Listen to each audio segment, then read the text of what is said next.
Hello, Acres of Diamonds audience. I am co-founder Scott Gibbs. I'm here with co-founder DJ Ligori and special guest, very special guest, Ethan Spelman. And we are here for Acres of Diamonds podcast number 20. And today, Ethan's going to walk us through a little bit of his personal journey, specifically some challenges he has here and there with some feelings of loneliness and some of the courage that it takes to navigate that. I was actually surprised that he can actually remember all the way back to he was 4 years old, and that's like 55 years ago. So that's a great memory, Ethan. That's awesome. Oh, this is 25 years ago. Let's just put it that way. 25. Oh, geez, I don't know about that. Nice. So Ethan and I met, real quick backstory, Ethan and I met through a mutual friend who knew we were both John Maxwell proponents. And for those of you who don't know, John Maxwell is a world-renowned leadership expert, leadership trainer, coach, mentor, and has a very intense leadership training program that both Ethan and I have gone through. And the first time we met, we realized we had a lot in common in that way. And since then, have remained friends, and we kind of coach and mentor each other when we need it, and it's been really fruitful, and we're looking forward to seeing how we work together in the future. But Ethan wanted to talk to us today about some background he gave us relative to how he thinks about courage and how he uses it in his life. So Ethan, I'd be curious to know what exactly you'd like to share today. Yeah, thanks, Scott and DJ. First, I just wanted to say to you both, appreciate being here, and I appreciate all of the efforts that you've gone with Acres of Diamonds and what you've been doing. Been a fan from the minute I was introduced to it through you, Scott, and listening to what you're trying to do in the community, and I think it's just great, and just love being a part of it. And the fact that I can say that it's round number 20 that I'm a part of, I think it's awesome, and I'm really excited. My story is, it's unlike, I struggle with this sometimes because I think everybody's got a story, right? And I don't really understand where sometimes the importance of mine comes into play. And there's certain moments in time where maybe I've had a discussion and I've with somebody and I share my story and they're like, wow, that's pretty profound. And then as you continue to build into it and you really start to learn, you realize, all right, maybe mine is a little bit different. And I think, I really have tried to use my history to try to help propel and fix my future now that I'm a dad and a husband, trying to work through my kids as well and teaching them. So when we talk about loneliness, my feelings of loneliness go all the way back, as you said, Scott, all the way back to when I was 4 years old. That's the earliest memory I have of being a kid, which is weird to me. I wouldn't have necessarily known that I was 4 at the time if I think back to it. But I know where I was, so I can do the math and figure out, okay, if I lived there at that particular time and that's the room that I was in, I was 4 years old. And I just remember sitting and I was just in my dining room by myself and having this feeling of just emptiness. At that time, I was an only child. My mom was a stay-at-home mom. My dad worked at the University of Rochester. Nothing out of the normal, but I just remember just this empty feeling in my stomach in that room at that particular time. I couldn't tell you where my parents were at that day, right? Why they weren't there, why that memory sticks out to me. But I can remember the feeling as I'm talking about it now. I feel it in my stomach. I mean, it's still that real to me, even now, 44 years later, right? Let's clarify. So, I guess it starts there. And it just kept going, and we can get into more as we progress, but that's kind of the beginning of when I didn't maybe know what loneliness was, but I remember feeling just empty. Have you always kind of remembered that memory, or has that memory come back to you more recently as you've trying to figure out the source of some of your feelings today? Yeah, that's a great question. I to be honest with you, I remember having conversations with my mom growing up that I always had that empty feeling. Even, through my, going up to almost 10 years old and past, even going into my teenage years, I remember having specific conversations with her saying, I have this empty feeling, and always feeling alone, afraid to die, afraid of this, afraid of that, afraid to connect, afraid to go deep, afraid to, and so, again, my life, as I said, when it started at 4, I was an only child. At that particular point was when my sister was born.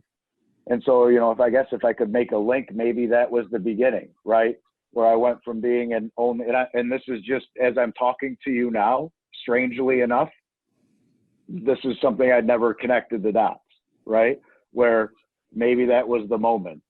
My sister's born, second child in the home, attention's diverted, not sure. 6 years old, adopted my brother, who was 6 and who had severe handicaps. 7 years old, another child brought in from a foster home that she was used as a basketball. So we had to, and then third, another year later, adopted a baby that as I grew older, realized that the mom was a mother that had, was basically a mom that had drug problems, right? And we adopted the baby from there. So going from an only child at 4 to all of a sudden now, 4 years later, not even, having a house of 5 kids, then I'm the oldest of 3 with emotional, mental, physical disabilities. Wow. So as I'm talking through it, that's a reason, going all the way back to 4 years old, why I was feeling it in that moment. Not sure. But it really became a defining piece to how my future relationships and even my vision of myself, and what I wanted for myself, really took shape. No, Ethan, to your point, as soon as you started talking about kind of, you were the only child at age 4, the first thing I thought of was, is loneliness created because of a lack of siblings? Is it created because, I was fortunate enough, I have a sister, and I'm 2 or 3 years older than her, but I don't know, I can't remember necessarily a time where I felt lonely because I wasn't with her or she wasn't with me. So it made me think, is there something to being an only child? Because my best friend is an only child, but he was fortunate enough to have so many friends in his life that I don't think he necessarily ever really felt lonely. So it kind of made me, curious. Do we think that could possibly be like an underlying factor to that feeling of loneliness? Yeah, I don't know. That could be, right, especially at that time frame. Maybe some would say, well, I might have been lonely, and again, since I only experienced it up to 4, but I got to think that I had all the attention, right, at the other part of that, for that age, right? And being a dad now, I've got a daughter who is 17, and she went the first 8 years being an only child, and then we had my son, right? So there was a difference in age there too. So, I've never had that discussion with her of how she felt during that time, and how things may have changed with her, but it's definitely something to think about, because I'm sure it affects everybody a little bit different. That was kind of what I was just about to get into, is how loneliness can affect people. Because Scott and I have talked about this before, and I bet you guys probably have too, how you can kind of use fear and stress as a motivator, or use it in a good way. Use it as something to propel you to a certain goal. Do we think we can use loneliness to almost kind of tick us off a little bit and propel us towards a goal, or light a fire under our ass to say, hey, listen, I don't need anybody. I don't got anybody. It's me, and I'm going to figure this out. Do you think we can use that in a good way? Yeah, I didn't. I could be the first to say that I didn't. I chose the fear, right? There were certain things I can look back and say, all right, Maybe I was starving for attention because I pushed myself maybe to go on stage and be in musicals and do all that stuff to get that away from that feeling of loneliness. Right now I've surrounded myself with other people to help get rid of that. But for the most part, if I trailed back, and this kind of, would bring me to the second piece of what, Scott, we were talking about, I chose fear over courage, right? I chose to run and to not have deep or learn or allow myself to learn how to have good, solid, deep, meaningful relationships.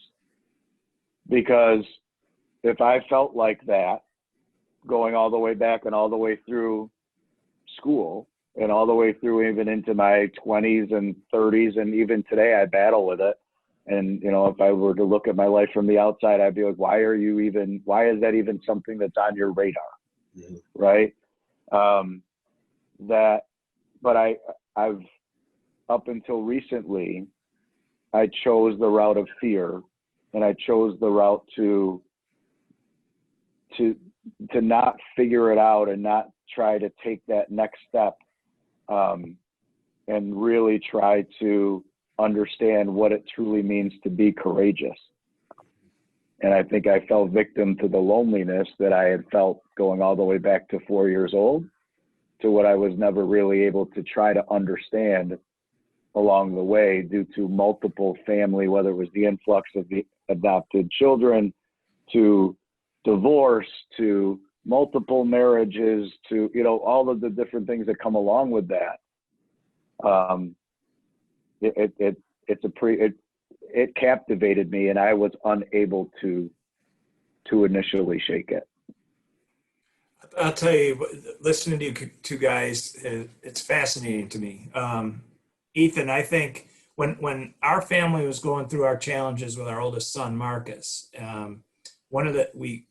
Sue and I went to counseling, and one of the challenges the counselor had for us was, look, if your son is giving you challenges, you have two other sons, you have to be very, very careful not to give that son all the attention.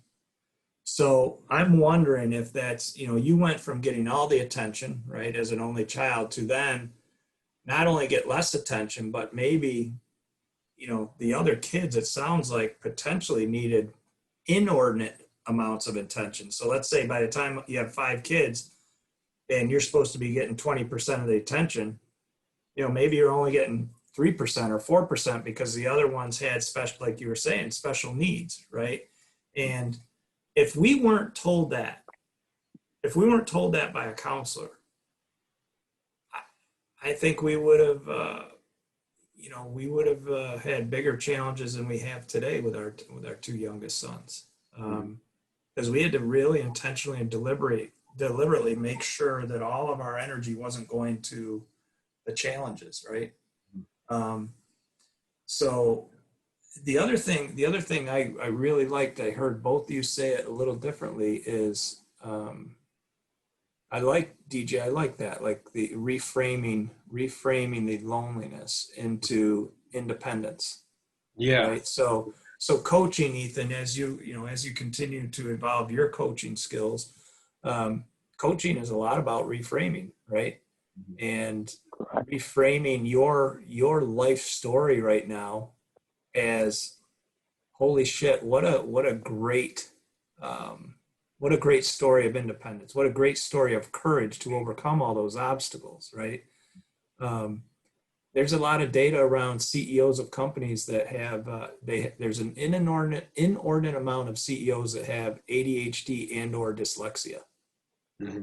And the common hypothesis is that they've had to overcome so much in their life that it's made them so much mentally more tough than the rest of us, right? To get over those obstacles, get over those challenges, to get through the loneliness, and to have courage to do those things that, my God, doing a musical, holy cow, you made me anxious just thinking about it. Yeah. Right? Yeah. So it was just a couple. Didn't go to Broadway or anything. Don't worry about it. There's video somewhere. Yeah. Well, you got the face for Broadway. I doubt you have the skills and coordination to dance on Broadway, but you got the face for it. No, and no one wants to hear me sing now. Trust me. But you know what I was thinking as you were talking about that is also we're a product also of the environment that is created for us as kids, right? Ultimately. And, and yes, we all make choices, but I think at certain points when we are molded or try to be given the tools, right? That's where we're counting on parental unit or, where I grew up, it was all about image and everything was controlled. So yes, there was 3 adopted children that came with disabilities. And yes, you might feel lonely, but it's all within the constructs of the 4 walls. Don't go anywhere with it. And we're not going to get you to your point, Scott, earlier about counseling. I didn't know anything about counseling until I was probably in my early 30s. Right. Because it just wasn't spoken of, right? And in today's world, I think it's a lot more, maybe it's a time thing, but it got to the point where at 18, and it's hard for me to say and publicly to even put this out there for whoever's to listen, especially those that know me. It's not something I talk about, but I ran away from home at 18. Once I graduated, I was out. I had a huge party at my house, and it was the ultimate FU, right? It is basically how I felt, because I left the house trashed, packed up whatever I had, and I left. And left a note. And I just think that I had succumbed so much to my fear that I had built these walls of, we talk about friends, and DJ, you talked about that, with your friend, with the person that that has grown up and have really built a friend network, right? I didn't have the skills to build the network. I just built the mirage of what was friends for me that I thought was. But then you realize that wasn't what was going to fix it. Mm-hmm. That wasn't what was going to truly understand, right? Running away, what's that? At the end of the day, again, I look at this 20 some odd years later. Mm-hmm. What did that do for me? Nothing, right? Maybe I can take something from it, I don't know. But at that time, all I was doing was buying into my fear, mm-hmm. and not learning and truly challenging myself. Multiple schools. I couldn't settle down at a specific college before I finally got my degree. Work was bad, relationships awful, with women, and I couldn't be that person because I would just be fearful of being alone. And any shift, to that, I was on to the next thing to really try to give me that fix to make sure I wasn't mm-hmm. feeling that same emptiness. Yeah. That I felt going all the way back to 4 years old. And if I was to look back as to what was the shift for me or the started change, because again, I still feel it. I still wake up and there are days that I still feel it. Mm-hmm. And, but the biggest change for me was when I started to lead people. Or I got that itch to lead people, because that hole or that emptiness, because I wasn't leading for me, I was leading for them. Mm-hmm. And that was starting to build my courage, and not just myself, but as I was, I've learned this term over this past year going through the Maxwell thing, but as I was pouring myself into people, mm-hmm. and they were giving it back and I was seeing their development, that was what was starting to really fill that gap, mm-hmm. that has been there for decades. Yeah. And that's what really started to push my courage. That's I'm reading a book right now, and one of the main points of the book was talking about the need to be needed, or to be valued or loved. And so the main character of the book said, I tell my wife all the time, I need you in my life. I need you. And his wife says, I need you as well.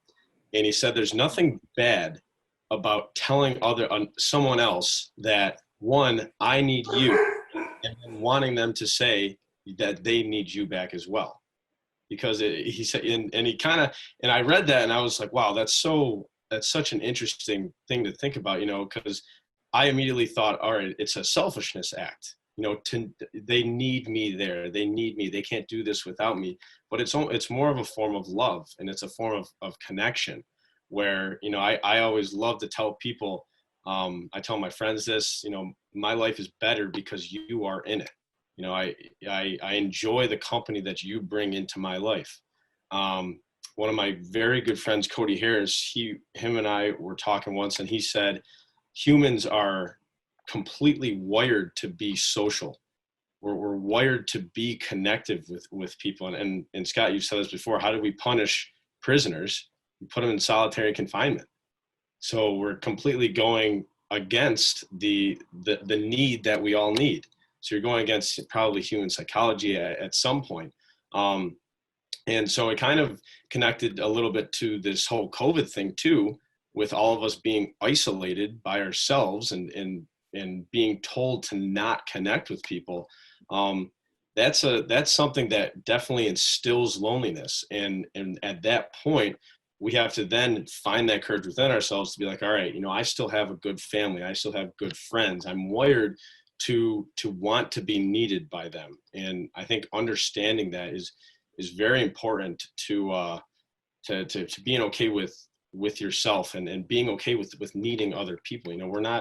We're never in this alone if you are okay with needing other people. Yeah, geez, DJ, I love the I need you. Not only does that speak to you being vulnerable to your partner, to the person you care about, but it also, to use your term, Ethan, it pours into the other person, right, their significance to you. So you're making yourself vulnerable and at the same time making that person significant. Boy, what an interesting statement. Yeah. One other thing, oops, sorry, Scott, you can go on. Ethan, one of the things you said that I completely resonate with is I remember when I was struggling with stress, anxiety, depression, and my mother said, you should go talk to this woman, a friend of hers, and I did. And the woman said, Scott, what you really need is you need to go volunteer your time somewhere. And I said, no, you don't understand. She goes, what don't I understand? I said, I'm not capable of taking care of myself right now, let alone going and helping somebody else. And she goes, no, that is exactly why you have to go help somebody else. You have to get out of your own head and pour yourself into other people, right? And when you do that, you'll have feelings of gratitude, you'll have feelings of significance, you'll have feelings of connection, you'll have feelings of love and caring and needing. Mm-hmm. And I resisted her, completely resisted her, thought she was off her rocker. And then when I did it, I felt everything she said I would feel. Mm-hmm. Just like you, as you've grown into leadership, Ethan, the feeling you get from being able to lead, support, and service others. And now this is actually, that's one of the reasons I do this. It's one of the reasons I do coaching, is because it gets the focus away from me into the other people. Mm-hmm. Can I jump on that really quick, DJ? Because you hit on something that made me write a couple of things down. And this is where it gets to the emotional part, I think, a little bit for me and a little bit of the real. I didn't know how to need somebody, and I may have needed people, because I think I lived my life probably more times than not being let down, mm-hmm. I would say, right? And I believe one of you used the term vulnerability. To need is a true form of vulnerability, and society says we're men. We're not supposed to be vulnerable. We're not supposed to be that person. And when I fell victim to my loneliness, and I fell victim to being, oh, poor me, I'll just fix it by whatever that is, right? Whatever that quick fix would be. Mm-hmm. I mean, even throughout my 20 years of marriage, it's probably taken me, honest moment, and my wife would stand behind me and say this, it's probably taken me 16 years of our marriage for me to be able to say, I need you, and trust that she's not going to turn and walk the other way. Mm-hmm. And that, along with my leadership journey and that's the courage part, right? To be able to say, I need you, to know that that person's not going to walk away, and to know that that loneliness is starting to pour myself into people at work, and trust that, and see that the trust that they're giving to me is feeding into this courage that I'm hoping I'm on that path now, where that loneliness feeling might have been 80% of my insides, where now it's maybe shrunk to 20, and then hopefully down to 10 and 5, and maybe it'll never be gone. Mm-hmm. But I've been open and really found a path recently that has truly allowed me to help suppress, not even suppress, just to fill. Mm-hmm. And I think it's helped me be a better father, a better husband, and just a better person. And but it's going to be I do look forward and say it's going to be a lifelong path for me, and a remembrance. And doing something like this, and this is where I thank you for giving me this forum and asking me to be a part of this. I would have never thought I could ever do anything like this, all my musicals aside, Scott, right? I couldn't do anything like this to be open and sharing and being real. Mm-hmm. Because at the end of the day, my thought maybe 5-6 years ago would have been, well, I'll never talk to DJ and Scott again now. Mm-hmm. Right?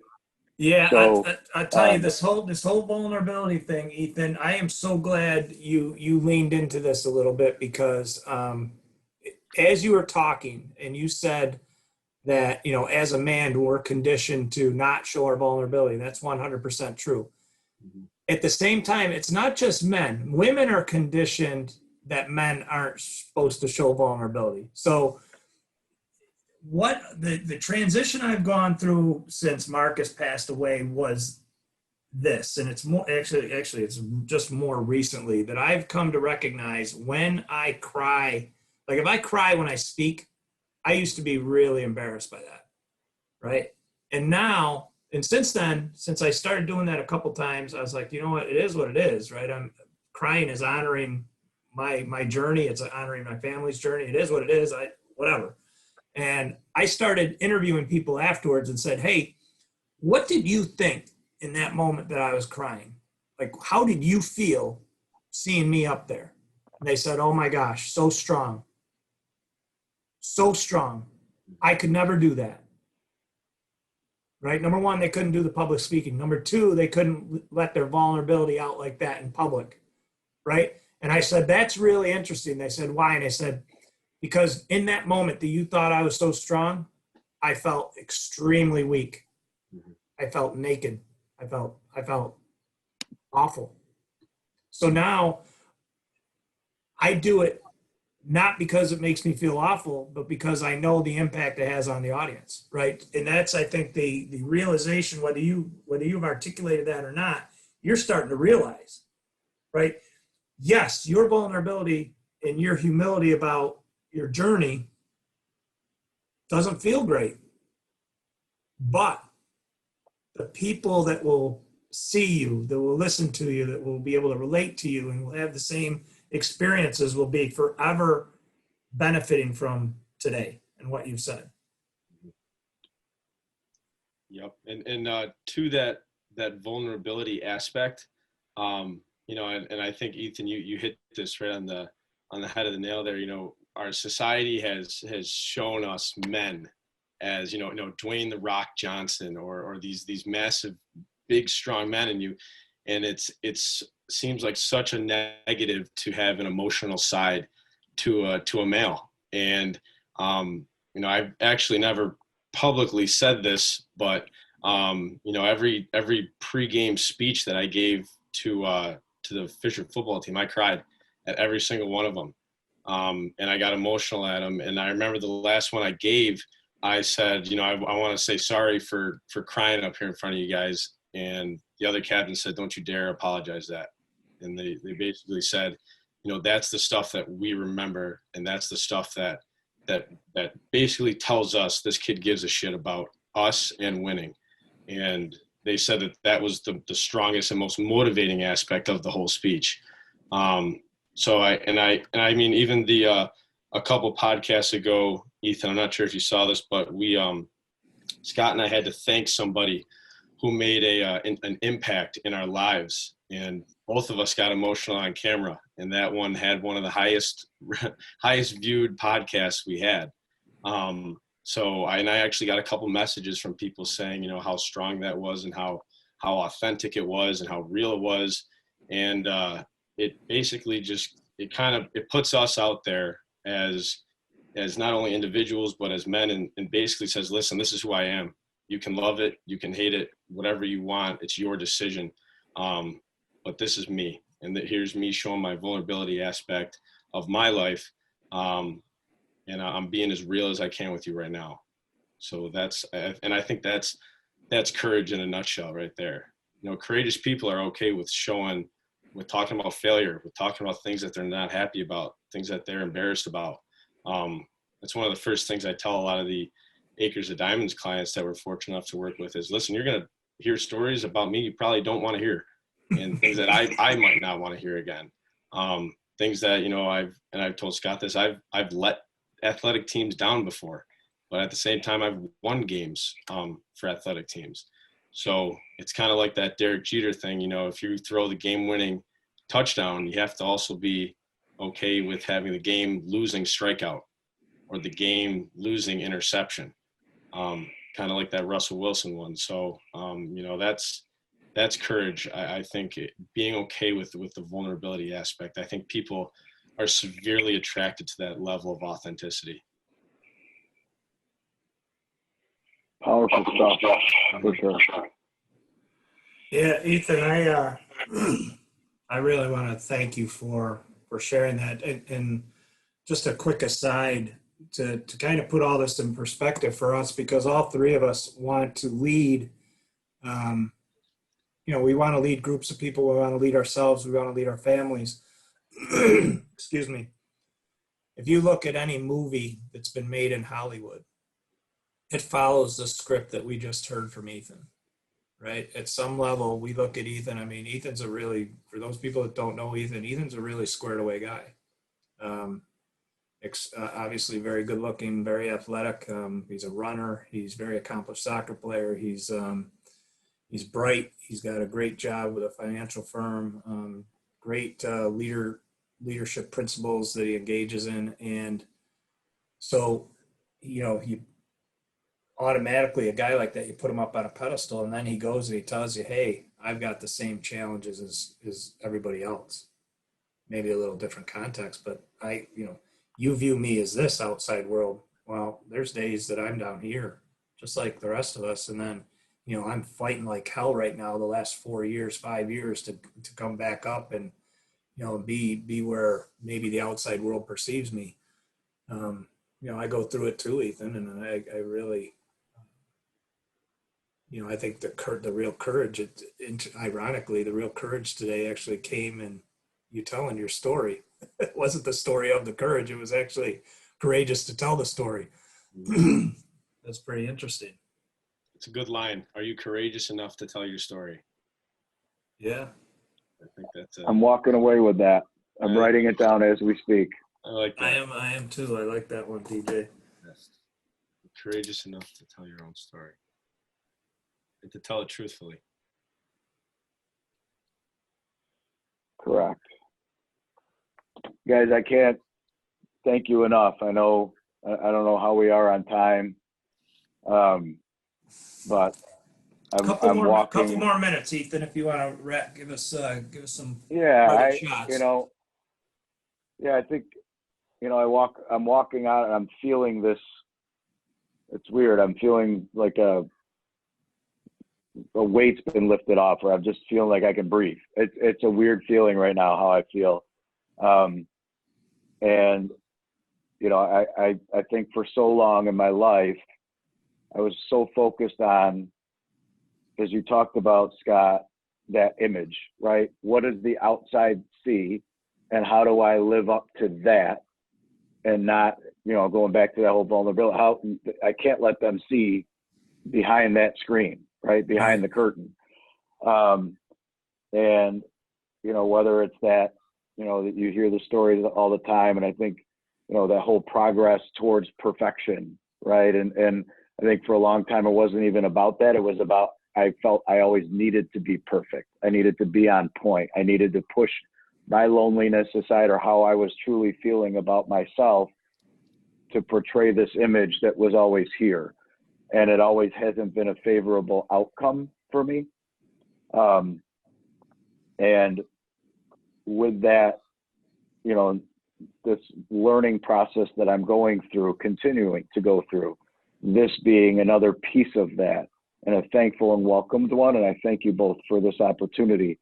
I'm hoping that as I'm moving forward, that, as I said, I'm more walking towards courage and away from fear and away from loneliness, and just accepting the true person that I am at and who I am, and allowing people to understand that as well, because I think that's only going to help in my relationships, both short-term and long-term. So just thank you both. You're welcome. Our pleasure.